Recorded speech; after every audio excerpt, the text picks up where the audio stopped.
I'll take the rest of your watch, Kendall. Get below, fast. We've got another killing on our hands. And this time it's Ilona Fedorov.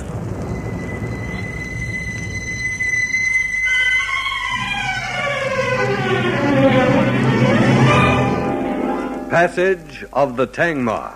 The story of a ship and its cargo of death.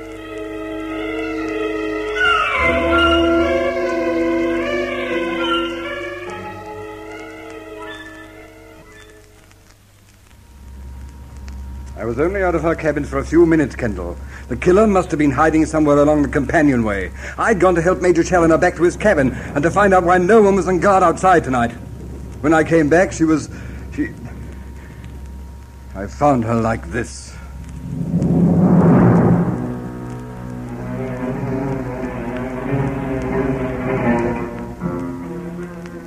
On watch, I'd had the feeling that the storm was blowing itself out. But by midnight, the Tangmar would be in calm water again. And that was true of the storm above decks. But down in Ilona Fedorov's cabin, a different kind of storm had blown up with savage ferocity. This time, the instrument of destruction was one of Dr. Lawler's scalpels, and I found myself wondering how the murderer had obtained it. The only fingerprints on it were Dr. Lawler's. It was just possible that I was face to face with the murderer I sought at last. The doctor, who'd warned me only that afternoon that Ilona Fedorov was in danger. You didn't take any notice of me, did you, Kendall? I warned you that this might happen. I know that, Lawler. That's the thing that puzzles me. How could you have been so sure that Miss Fedorov would be the next victim? You think I killed her? These are your fingerprints. Oh, for heaven's sake, man. When I came back and found her, I acted automatically. I removed the weapon and tried to help her. Even as I did so, I knew I was too late. I see. And you say there was no one on guard outside this cabin tonight? I thought Mr. Cregan was to take care of that. So did I. When I went up to inform Captain Goddard of what had happened, I mentioned it to him. About the guard, I mean. He said that Cregan had spoken to him that afternoon. Asked to be relieved of guard duty. You say why? I don't care what his reasons were, Kendall. All I know is that Ilona... She's dead, Kendall. Murdered because none of you thought her life was important enough to save. Oh, Martin, try and... Calm down. Is that what you're going to say? On the very day that I begged you for more protection, pleaded with you to see that nothing happened to her, that's the time you decide not to have a guard on duty. If I had my way, Mr. Cregan would be arrested for neglecting his duty, and the same goes for Captain Goddard and for you, Kendall. I know how you feel, Lawler, believe me. Find the man or woman who murdered Ilona and give me just 5 minutes alone with that person. Well, you know that's impossible. Now listen to me. I want to know everything that happened from the time you left this cabin. How long you were out of it, who you were with, the whole story. Don't leave out the smallest thing. All right. We were sitting in here talking. Then Major Challoner came in drunk. He was as objectionable as usual, and I suggested he should return to his own cabin. As he left, Ilona seemed to think that he needed assistance, so I went with him. When I opened the door, he was slumped down against the companionway. Then I noticed that there was no one on guard. I tried to help Challoner to his feet, but he was pretty much of a dead weight. I finally got him to the door of his cabin where I left him, and I went off to look out for Mr. Cregan. So you didn't actually see Challoner go inside his cabin? He had the door half open. Was the cabin empty? I didn't notice. Why? I just want to get it straight, that's all. Then you went after Cregan? Yes. Did you find him? No.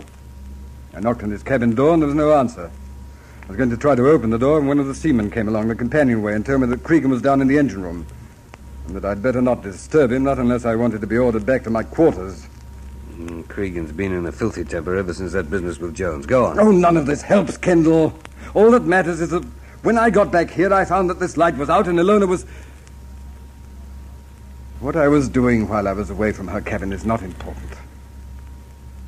This seaman you saw, do you know his name? No. I've seen him a few times on deck. I'd know him again. Good. So I can check your story with Challoner and this seaman. Have you any idea how long it was between the time you left Challoner at his door and the time you saw this seaman? About 5 or 6 minutes, I suppose. Thanks, Doctor. If you're trying to say that after I left Chellan, I came back here and killed Ilona and went off to find Cregan, you're wrong. I didn't kill her. I couldn't. I loved her, Kendall.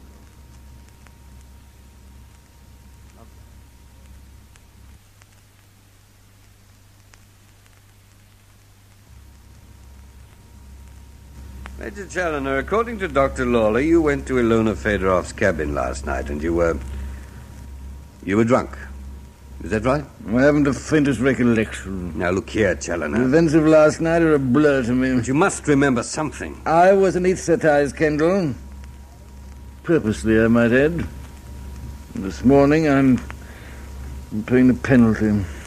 So if you've quite finished... Ilona Fedorov was murdered last night. Does that mean anything to you? I gathered something unpleasant must have happened. Even in my shattered condition, I've noticed the undertone of tension in the air this morning. And unless you can account for your movements at the time she was killed, then I wouldn't find it difficult to say your drunkenness last night was an act. An act which allowed you to get away with murder. You mean literally? It's been done before. If you doubt that I was drunk, take a look at that bottle of whiskey. I think if you took care, you might squeeze just one nip out of it. All right, so you were drunk. My head's proof of that. Now, why don't you go away, Kendall? I want to go back to sleep.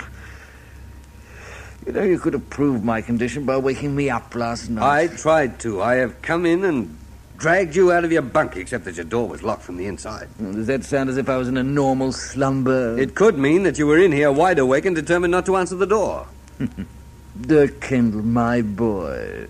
I know exactly how much you'd like to pin this on me, but it won't wash, just as the other crimes couldn't be laid at my door. That hasn't been proved yet. I have Sharon's alibi for the time that, what was his name? Where's Blake?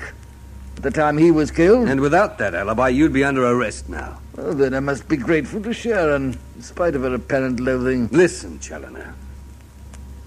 Were you with any of the other passengers last night? I really can't say. If I was, then I must have been very drunk, wasn't I, since I can't stand the sight of them. Then you can't or won't help me at all, not even to back up Dr. Lawler's story. Exactly. Well, you better run along, Kendall. Your investigation beckons. Oh, by the way, since you seem to doubt my story, to doubt that I was drunk last night, too drunk, I might add, to hurt a fly, there is something I can tell you. What? One night in the desert, I was in charge of a section of the line near Merza Matru. I was drunk then, Kendall, and that's why I was invalided out of the army. Now get out of my sight, you're making my hangover worse.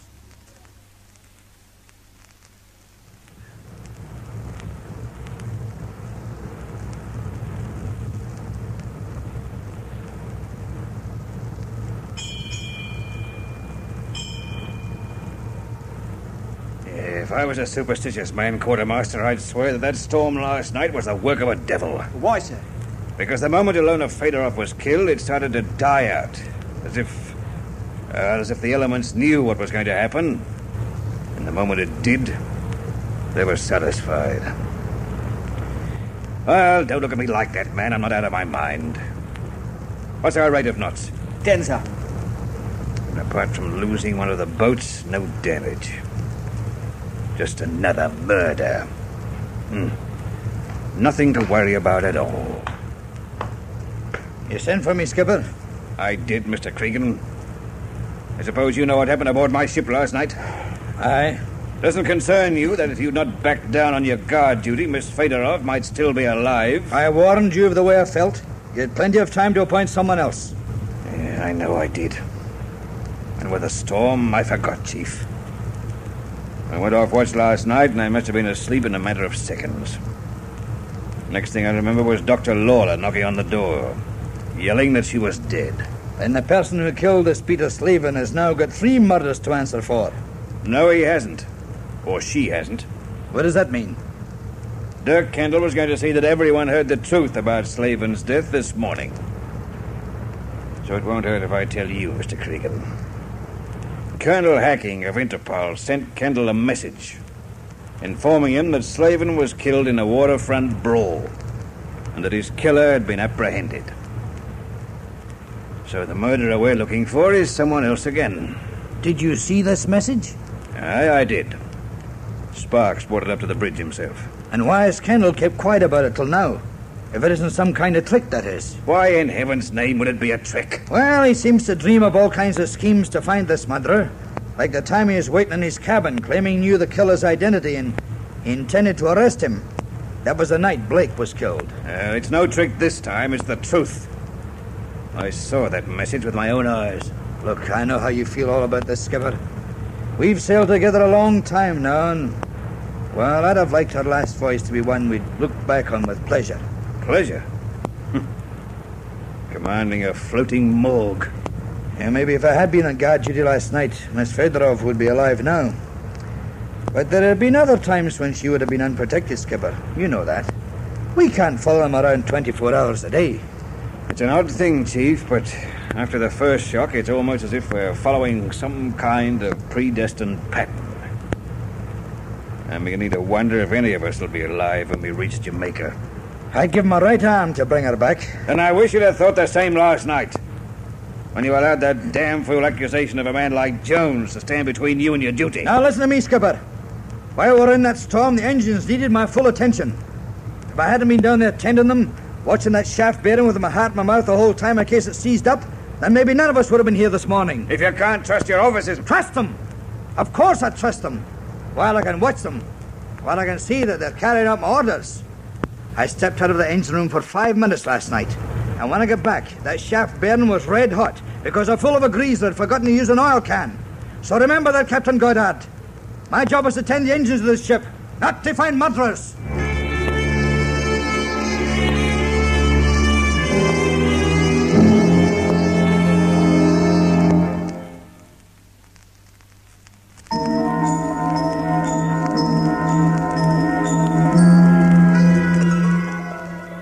As I went to talk with Tuka to find out if he'd seen the doctor or Major Challoner the night before, I was in for another shock in this passage of the Tangmar.